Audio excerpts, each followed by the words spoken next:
ಕಂಗಾಲಾಗಿರುವ ಇಂದಿನ ಈ ಇಂದ್ರನೇ ಬೇರೆ. ದಾನವೇಂದ್ರ, ಮಗನನ್ನು ಕೊಲ್ಲಿಸುವಷ್ಟು ಕಠಿಣನಾಗಬೇಡ. ನಿನ್ನ ಉಪದೇಶ ನನಗೆ ಬೇಕಾಗಿಲ್ಲ.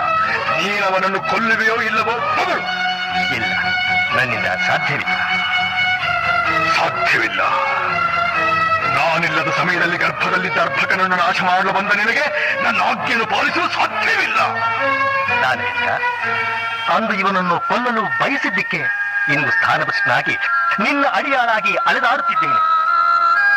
ಇನ್ನು ಇವನನ್ನು ಕೊಂದೇ ಬಿಟ್ಟರೆ ಇನ್ನೆಂಥ ದುರ್ಗತಿ ಕಾದಿರುವುದೋ ಏನೋ. ಇಲ್ಲ ದೈತ್ಯೇಂದ್ರ, ನನ್ನಿಂದಾಗದು, ನನ್ನಿಂದ ಸಾಧ್ಯವಿಲ್ಲ.